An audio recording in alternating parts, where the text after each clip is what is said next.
এই মুহূর্তে যে বড় খবরের দিকে নজর রাখবো, সম্প্রতি মিছিলের আবেদনের অনুমতি দিল হাইকোর্ট। আপনাদের জানিয়ে রাখবো, শুভেন্দু অধিকারী তিনি যেমনটা আবেদন জানিয়েছিলেন যে মোতায়েন করতে হবে কেন্দ্রীয় বাহিনী, সেই আবেদন খারিজ করে দিল। অন্যদিকে সম্প্রীতির মিছিলে অনুমতি দিল হাইকোর্ট। আপনাদের আবারও একবার জানিয়ে রাখবো, এই মুহূর্তে বড় খবর, সম্প্রীতির মিছিলে অনুমতি দিল হাইকোর্ট। হাইকোর্টের তরফ থেকে এই মিছিলের আবেদন মঞ্জুর করা হয় এবং অন্যদিকে শুভেন্দু অধিকারী তিনি যেমনটা আবেদন করেছিলেন কেন্দ্রীয় বাহিনী মোতায়েনের, সেই আবেদনও কিন্তু খারিজ করে দিল কলকাতা হাইকোর্ট। 22শে জানুয়ারি কেন্দ্রীয় বাহিনী নয়, শুভেন্দুর আবেদন খারিজ। এবং যেমনটা জানা যাচ্ছে, হাইকোর্টে শুভেন্দুর আবেদন খারিজ করে দিল কলকাতা হাইকোর্ট। রাজ্যে নয় কেন্দ্রীয় বাহিনী, এমনটাই জানানো হয়েছে আদালতের তরফ থেকে। সম্প্রীতির মিছিলে অনুমতি হাইকোর্টের। 22শে জানুয়ারি কেন্দ্রীয় বাহিনী মোতায়েনে না, এমনটাই জানানো হয়েছে আদালতের তরফ থেকে। সম্প্রীতির মিছিলের অনুমতি দিল হাইকোর্ট। সম্প্রীতি মিছিলের অনুমতি দিল হাইকোর্ট। অন্যদিকে শুভেন্দু অধিকারীর তরফ থেকে যে আবেদন করা হয়েছিল সেই আবেদন খারিজ কলকাতা হাইকোর্টে। রাজ্যে নয় কেন্দ্রীয় বাহিনী, এমনটাই জানানো হয়েছে আদালতের তরফ থেকে। সম্প্রীতি মিছিলের অনুমতি হাইকোর্টের। অন্যদিকে শুভেন্দু অধিকারীর আবেদন খারিজ। রাজ্যে নয় কেন্দ্রীয় বাহিনী, এমনটাই জানানো হয়েছে আদালতের তরফ থেকে। হাইকোর্টে জোর ধাক্কা শুভেন্দু অধিকারীর, তার আবেদন খারিজ করল হাইকোর্ট। রাজ্যে নয় কেন্দ্রীয় বাহিনী, এমনটাই জানানো হয়েছে আদালতের। হাইকোর্টে জোর ধাক্কা শুভেন্দু অধিকারীর, 22শে জানুয়ারি কেন্দ্রীয় বাহিনী মোতায়েনের না হাইকোর্টের। সম্প্রীতি মিছিলের অনুমতি দিল হাইকোর্ট। অন্যদিকে শুভেন্দু অধিকারী তার আবেদন খারিজ। 22শে জানুয়ারি কেন্দ্রীয় বাহিনী মোতায়েনের না, হাইকোর্টে জোর ধাক্কা শুভেন্দু অধিকারীর। আপনাদের আবারও একবার জানিয়ে রাখবো, সম্প্রীতির মিছিলে অনুমতি দিল রাজ্যে নয় কেন্দ্রীয় বাহিনী।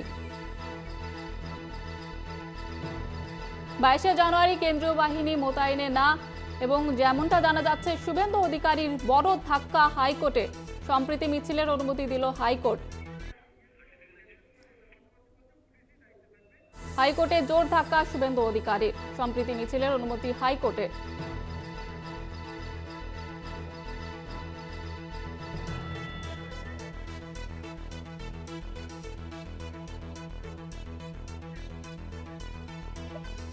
এবং এই মুহূর্তে আমরা যোগাযোগ করতে পেরেছি তৃণমূল সাংসদ শান্তনু সেন। আপনাকে স্বাগত জানাবো কলকাতা টিভিতে। কি প্রতিক্রিয়া দেবেন আপনি? দেখুন, শুভেন্দু অধিকারী তো রাজনীতিতে বেঁচে আসে শুধু বিজেপি ওয়াশিং মেশিনে ঢালাই হয়ে। একদিকে ইডিসিবিআই রক্ষা কবচ, একদিকে আদালতের একাংশের রক্ষা কবচ নিয়ে। মমতা বন্দ্যোপাধ্যায় যখন সাম্প্রদায়িক সম্প্রীতির বার্তা নিয়ে সংহতি মিছিলের ডাক দিয়েছেন, সেই মিছিলে যে সাধারণ মানুষের স্বতঃস্ফূর্ত অংশগ্রহণের মধ্যে দিয়ে সেই মিছিল যে জনজোয়ারে পরিণত হবে, সেটাতে তারা এতটাই ভয় পেয়েছেন। অন্যদিকে তারা নিজেরাও জানেন, শুধু রাজনৈতিক প্রচার সর্বস্ব কর্মকাণ্ডের অঙ্গ হিসেবে অনৈতিকভাবে একটা অর্ধসম্পন্ন মন্দিরে নরেন্দ্র মোদী শুধু প্রচারের জন্য সেখানে রামলালার প্রাণ প্রতিষ্ঠা করতে যাচ্ছেন, যে কাজটা সাধু সন্তদের কাজ সেটা তিনি করছেন, সেটা সবাই বুঝে গেছে। শঙ্করাচার্যরাও তার তীব্র নিন্দা করছে। সেই জায়গায় দাঁড়িয়ে মমতা বন্দ্যোপাধ্যায়ের মিছিলকে আটকানোর জন্য তারা অনৈতিকভাবে আদালতে গিয়েছিল। আদালত সেটা নাকচ করে দিয়েছে। আদালতের এই সিদ্ধান্তকে সাধুবাদ জানাই, এবং এটা আরো একবার প্রমাণ হলো যে মমতা বন্দ্যোপাধ্যায় আতঙ্কে বিজেপি কতটা ভোগে। একেবারেই ধন্যবাদ আপনাকে। আমাদের সঙ্গে ছিলেন তৃণমূল সাংসদ শান্তনু সেন। হাইকোর্টে জোর ধাক্কা শুভেন্দু অধিকারীর এবং তৃণমূলের সম্প্রীতি মিছিলে অনুমতি দিল হাইকোর্ট। সম্প্রীতি মিছিলে অনুমতি দিল হাইকোর্ট, এবং অন্যদিকে বড় ধাক্কা শুভেন্দু অধিকারীর।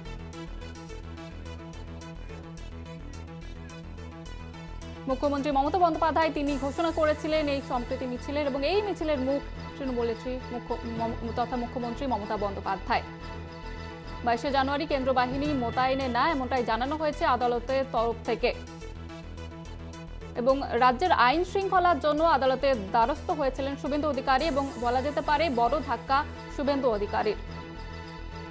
হাইকোর্টে জোর ধাক্কা শুভেন্দু অধিকারীর, তার আবেদন খারিজ করে দিল হাইকোর্ট। অন্যদিকে সম্প্রীতি মিছিলে কিন্তু অনুমতি দিয়ে দিল কলকাতা হাইকোর্ট। রাজ্যে নয় কেন্দ্র বাহিনী, এমনটাই জানানো হয়েছে আদালতের তরফ থেকে। 22শে জানুয়ারি কেন্দ্র বাহিনী মোতায়েনে না, এমনটাই জানানো হয়েছে আদালতের তরফে।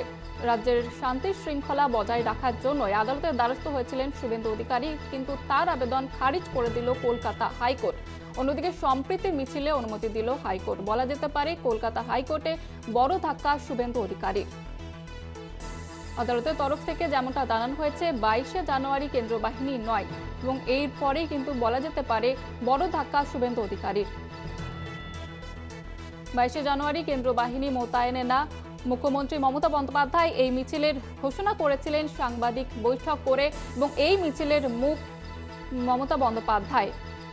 তৃণমূলের তরফ থেকে এই মিছিলের ডাক দেওয়া হয়, তবে এর বিরোধিতা করে শুভেন্দু অধিকারী এবং কেন্দ্রীয় বাহিনী মোতায়েনের জন্য কলকাতা হাইকোর্টের দ্বারস্থ হয়েছিলেন শুভেন্দু অধিকারী, কিন্তু তার আবেদন খারিজ করে দিল কলকাতা হাইকোর্ট। রাজ্যে নয় কেন্দ্রীয় বাহিনী, এমনটাই জানানো হয়েছে। অন্যদিকে সম্প্রীতি মিছিল অনুমতি দিল কলকাতা হাইকোর্ট। 22শে জানুয়ারি কেন্দ্রীয় বাহিনীও থাকবে না মোতায়েন, এমনটা জানানো হয়েছে কলকাতা হাইকোর্টের তরফ থেকে। সম্প্রীতি মিছিলের অনুমতি দিল কলকাতা হাইকোর্ট। এই মিছিলের ঘোষণা করেছিলেন মমতা বন্দ্যোপাধ্যায়, এবং তিনি এই মিছিলের মুখ, এমনটাই জানিয়েছিলেন তিনি সাংবাদিক বৈঠক করে। কিন্তু রাজ্যের আইন শৃঙ্খলা বজায় রাখার জন্য আদালতের দ্বারস্থ হন শুভেন্দু অধিকারী, এবং কেন্দ্রীয় বাহিনীর জন্য তিনি আবেদন করেন, তবে তার এই আবেদন খারিজ করে দেয় কলকাতা হাইকোর্ট। আদালতের তরফ থেকে জানানো হয় 22শে জানুয়ারি কেন্দ্রীয় বাহিনী নয়। সম্প্রীতি মিছিলের অনুমতি দিল কলকাতা হাইকোর্ট। মুখ্যমন্ত্রী মমতা বন্দ্যোপাধ্যায় তিনি এই মিছিলের ডাক দেন, এবং সাংবাদিক বৈঠক করে তিনি ঘোষণা করেন এই মিছিলের মুখ থাকবেন মমতা বন্দ্যোপাধ্যায়। রাজ্যে নয় কেন্দ্রীয় বাহিনী, এমনটাই জানানো হয়েছে কলকাতা হাইকোর্টের তরফ থেকে। হাইকোর্টে খারিজ শুভেন্দুর আবেদন। 22শে জানুয়ারি কেন্দ্রীয় বাহিনী মোতায়েনে না, এমনটাই জানানো হয়েছে কলকাতা হাইকোর্টের তরফে। সম্প্রতি মিছিলের অনুমতি দিল কলকাতা হাইকোর্ট। হাইকোর্টে জোর ধাক্কা শুভেন্দু অধিকারীর। হাইকোর্টে জোর ধাক্কা শুভেন্দু অধিকারীর, তার আবেদন খারিজ করে দিল কলকাতা হাইকোর্ট। রাজ্যে নয় কেন্দ্রীয় বাহিনী, এমনটাই জানানো হয়েছে কলকাতা হাইকোর্টের তরফ থেকে। সম্প্রীতি মিছিলে অন্যদিকে অনুমতি হাইকোর্টের। আর এই মুহূর্তে আমরা যোগাযোগ করতে পেরেছি বিশিষ্ট আইনজীবী তথা সিপিএম সাংসদ বিকাশ রঞ্জন ভট্টাচার্যের সঙ্গে। আপনাকে স্বাগত জানাবো কলকাতা টিভিতে।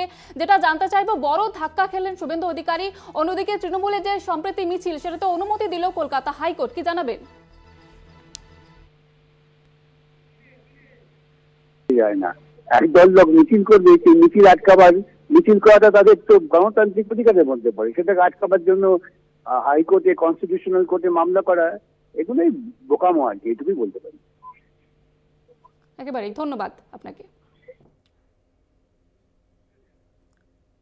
হাইকোর্টে জোর ধাক্কা শুভেন্দু অধিকারীর।